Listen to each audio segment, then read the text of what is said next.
দর্শক বন্ধুরা, একটা বীজকে কর্মযোগের মাধ্যমে মহিরুহে পরিণত করা গুরুদের কাজ। আর হিন্দু সনাতন ধর্ম গুরু পূর্ণিমার মতন পুণ্যতিথিকে বেছে নিয়েছে সকল গুরুদের প্রতি শ্রদ্ধা নিবেদন করার জন্য। সহজ ভাষা ধর্মকথায় আমরা আগের একটা পর্বে আলোচনা করেছি এমন কিছু উপায় যেগুলো এই গুরু পূর্ণিমার দিন করতে পারা যায়। কিন্তু দর্শক বন্ধুরা, আপনাদের মধ্যে থেকে প্রশ্ন ছিল একটা স্পেশাল উপায় বলার জন্য, যে উপায়টা সময়ের অভাবে থাকলেও আমরা সকলেই করে উঠতে পারি এবং এই গুরু পূর্ণিমার যে পজিটিভিটি, যে ধনাত্মকতা, সেটা আমরা আমাদের জীবনে কাজে লাগাতে পারি। বন্ধুরা, আজকে বলবো এমন একটা উপায়, যে উপায়টা আমাদের জীবনে শুধুমাত্র গুরু পূর্ণিমার ধনাত্মকতাকে নিয়ে আসবে তাই না, আমাদের জীবনের যে কোনো অভীষ্ট ইচ্ছেকেও পূরণ করতে পারে। তার কারণ 21শে জুলাই 2024 রবিবার দিন যে গুরু পূর্ণিমা আসতে চলেছে, সেই দিন কিন্তু থাকবে সর্বার্থ সিদ্ধি যোগ। এবং এই সর্বার্থ সিদ্ধি যোগের যে সুফল, সেটাকে কাজে লাগিয়ে আমরা আমাদের জীবনের যে কোনো অভীষ্ট ইচ্ছেকে পূরণ করতে পারি। আজকের এই বিশেষ পর্ব, গুরু পূর্ণিমার পর্বে শুরুতেই আমরা সকল গুরুদের প্রতি সশ্রদ্ধ প্রণাম নিবেদন করে পর্ব শুরু করছি।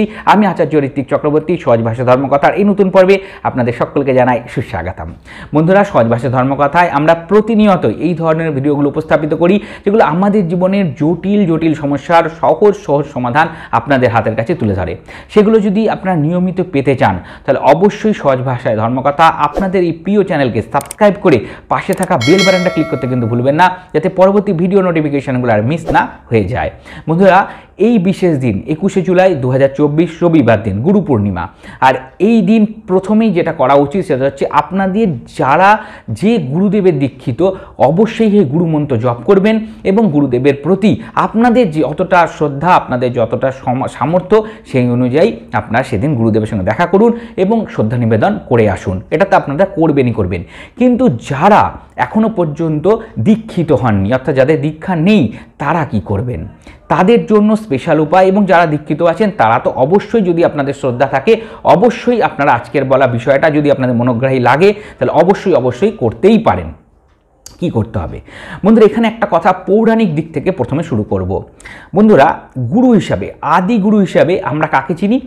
শঙ্কর মহাদেবকে চিনি।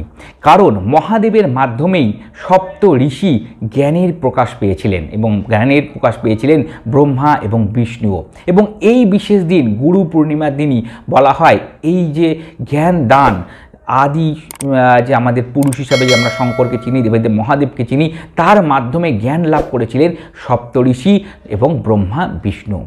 এর জন্য বন্ধুরা এই বিশেষ দিনের মাহাত্ম্য এত, এবং এই বিশেষ দিনকে আমরা কাজে লাগাতে পারি শিব উপাসনার মাধ্যমে। এই দিন আপনারা প্রথমে স্নানাদি ক্রিয়া সম্পন্ন করুন এবং বাড়ির কাছে যে শিব মন্দির আছে আপনারা সেই শিব মন্দিরে যান, বা বাড়িতেই যদি আপনার শিবলিঙ্গ থাকে, দেবাদিদেব মহাদেবকে আপনারা এই বিশেষ দিনে জল দিয়ে অভিষিক্ত করুন, বেলপাতা দিন, পারলে পঞ্চামৃত দিয়ে অভিষিক্ত করুন, মহাদেবের পুজো করুন। এবং দুটো জিনিস অবশ্যই এদিন মহাদেবকে নিবেদন করুন। এই দুটো জিনিসের মধ্যে প্রথম জিনিস হচ্ছে পৈতে। পৈতে মহাদেবকে এদিন অবশ্যই নিবেদন করুন এবং তার সাথে একটা সুপারি অবশ্যই দিন। এবং এই বিশেষ দিনে দক্ষিণান্ত অবশ্যই করবেন, আপনাদের যার যেমন সামর্থ্য আছে। তাহলে দুটো জিনিস, একটা পৈতে এবং সুপারি দিতে কিন্তু ভুলবেন না। দেবাদিদেব মহাদেবের কাছে গিয়ে আপনারা এই দুটো জিনিস নিবেদন করে দিয়ে আসুন। বন্ধুরা, এছাড়া এই বিশেষ দিন আপনারা ওং নমঃ শিবায় এই মন্ত্র একটু মহাদেবের সামনে বসে জপ করুন। আপনাদের যতটা সময় আছে, যতটা শ্রদ্ধা আছে, সেই অনুযায়ী আপনারা জপ করুন। এছাড়া আপনারা করতে পারেন গায়ত্রী মন্ত্র জপ। এই সারা দিনে একটু বিশেষ সময় বার করে, যদি এই বিশেষ দিনটাকে গুরু পূর্ণিমার দিন একটু কিছুটা সময় গায়ত্রী মন্ত্র জপ করতে পারেন।